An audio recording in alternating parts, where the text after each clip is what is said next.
Morning student, आज physics के अंतर्गत बीएससी फर्स्ट ईयर का फर्स्ट पेपर है। इसका की नाम मैकेनिक्स एंड वेव मोशन है। इसका लेक्चर हमारा आज का लेक्चर है बीएससी फर्स्ट ईयर का 12वां लेक्चर 12 लेक्चर है और इसी में हेडिंग है। आज हम नया टॉपिक लेके आए थे, जो कंजर्वेशन का टॉपिक था वो समाप्त हो गया। इसी में हमारा नया चैप्टर है, उसके अंतर्गत हेडिंग है लीनियर मोमेंटम, जो कहते हैं रेखीय संवेग। रेखीय संवेग होता क्या है इसकी बात करेंगे। देखिए, संवेग जो है सदिश राशि है, इसके अलावा लीनियर यानी कि रेखीय संवेग क्या होता है। अब देखिए, यहाँ पर किसी वस्तु के द्रव्यमान तथा वेग के गुणनफल को वस्तु का संवेग कहते हैं। अब देखिए, यह बात आ रही है कि वस्तु का द्रव्यमान और वेग दोनों का गुणनफल संवेग कहलाता है। यहाँ पर देखिए, जो m है वो हमारा कैसा है, द्रव्यमान जो है वो स्थिर रहता है, यानी क्या है, एक कांस्टेंट मान है। जबकि वेग क्या होता है, एक सदिश राशि है, इसमें की डायरेक्शन होती है। यानी जो संवेग हमारा है, जो वेग की दिशा होगी वही क्या होगी, संवेग की दिशा होगी। ठीक है। इसके अलावा देखिए, इसे P से व्यक्त प्रदर्शित करते हैं, इसे P द्वारा डिनोट करते हैं। रेखीय संवेग को P के द्वारा व्यक्त किया जाता है। ठीक है। और जो वेग की दिशा होगी वही हमारी क्या होगी, संवेग की दिशा होगी। यदि किसी वस्तु का द्रव्यमान m हो तथा वेग v हो तो संवेग निम्न प्रकार व्यक्त करते हैं, P बराबर mv। अगर किसी वस्तु है जिसका द्रव्यमान m है और वेग v है तो संवेग हमारा क्या हो जाएगा, P बराबर m इंटू v।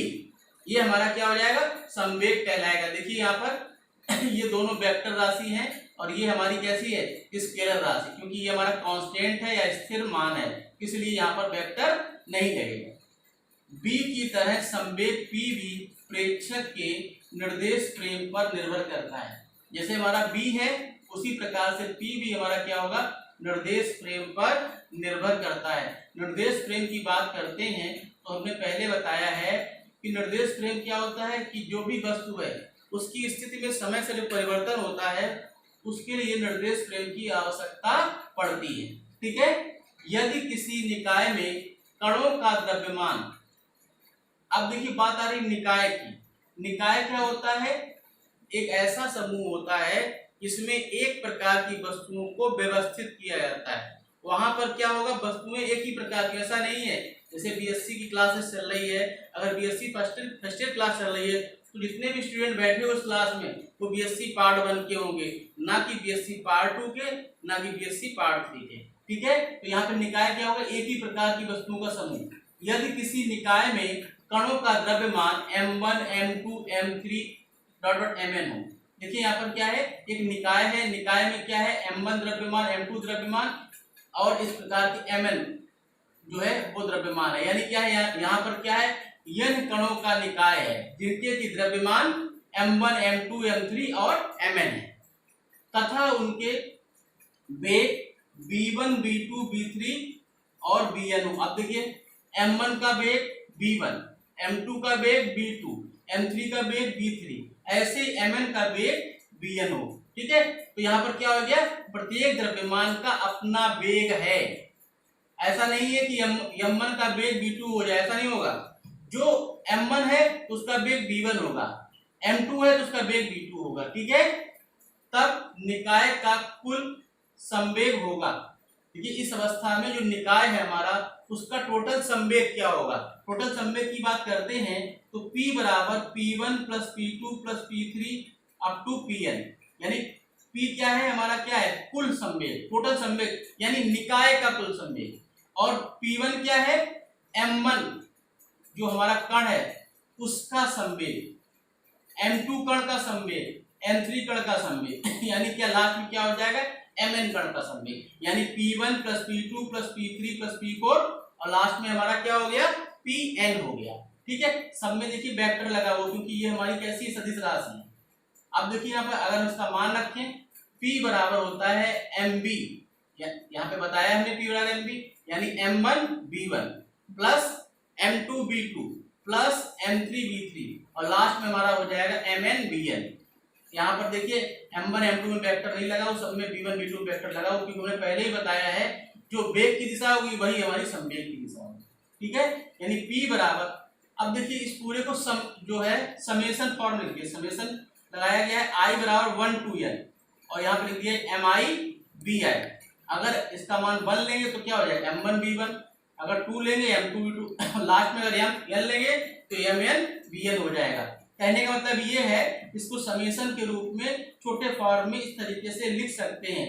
यानी हमारा क्या हुआ, रेखीय संवेग जो है P बराबर समेशन MI/BI के बराबर होगा। ये क्या कह रहा है, निकाय का कुल रेखीय संवेग, जिसमें कि हमारे M1 M2 M3 Mn कण मौजूद हैं, ठीक है, और जिनका वेग हमारा v1 v2 है। तो ये हमारा कहलाता है लीनियर मोमेंटम। अब इसी के सीरीज में अगली हेडिंग हमारी आती है principle of conservation of linear momentum, principle of रेखीय संवेग संरक्षण का नियम। अब देखिए यहाँ पर क्या है, रेखीय संवेग संरक्षण का नियम क्या होता है। जब भी संरक्षण की बात आती है, देखिए कंजर्वेशन की बात आती है, तो वहां पर एक बात ध्यान रखने वाली बात है कि जो भी हम ले रहे हैं, अगर हम संवेग ले रहे हैं तो उसका जो मान है वो हमारा कैसा मान हो जाएगा, नियत मान हो जाएगा, कांस्टेंट मान हो जाएगा।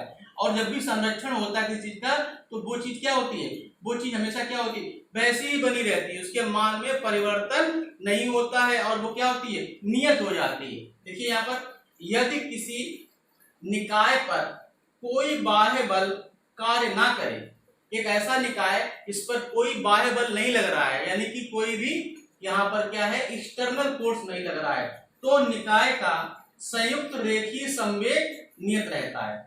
जब ऐसा होगा तो निकाय का क्या हो जाएगा, जो टोटल संयुक्त मतलब क्या, जो योग है, संयुक्त रेखीय संवेग नियत रहता है। इसे रेखीय संवेग संरक्षण का नियम कहते हैं।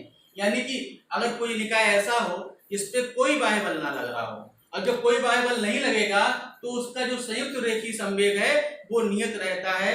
ये कहलाता है रेखीय संवेग संरक्षण का नियम। ये क्या है, इसका स्टेटमेंट है, ये स्टेटमेंट है।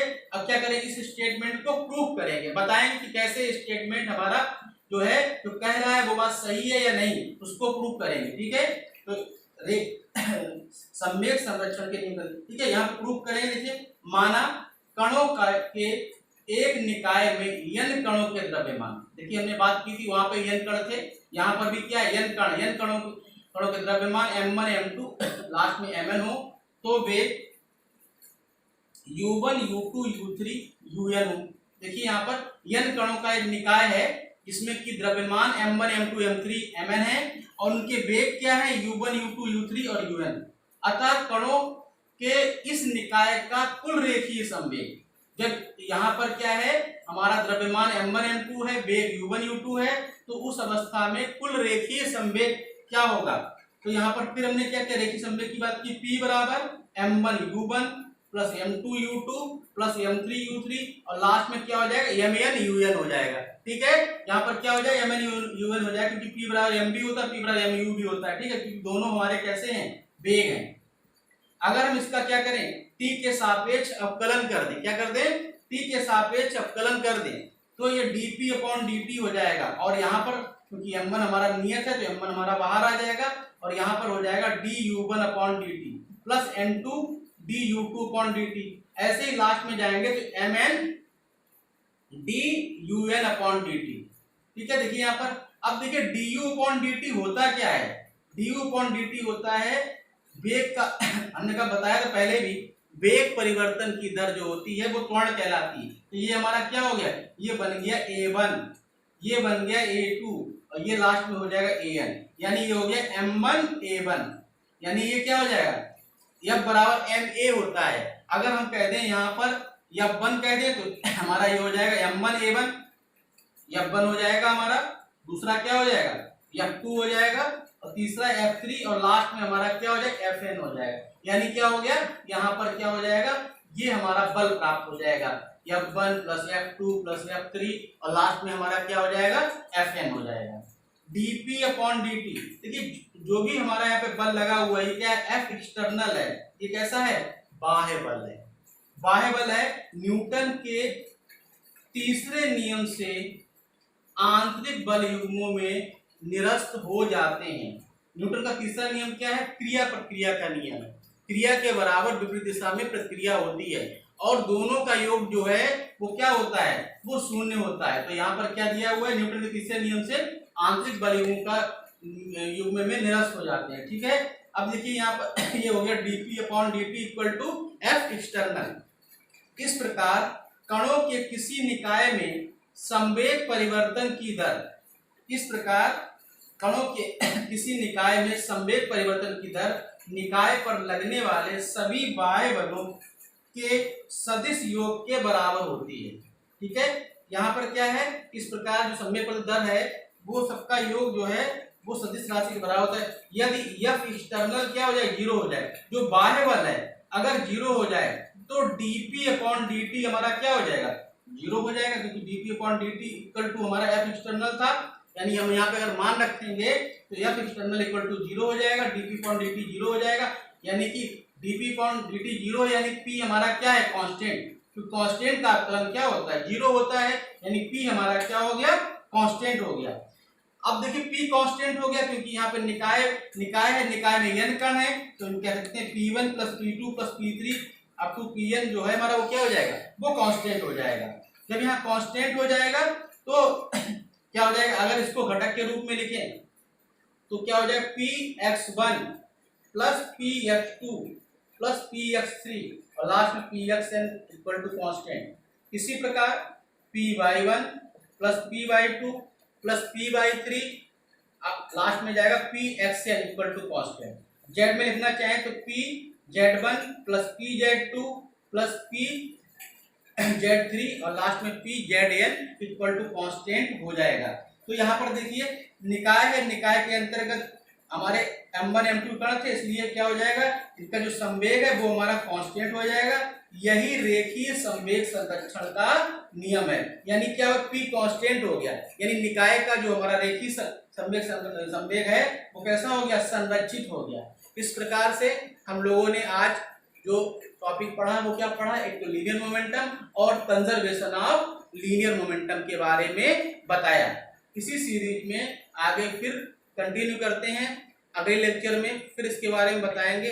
आज के लिए बस इतना ही, अगले लेक्चर में फिर चर्चा करेंगे। धन्यवाद।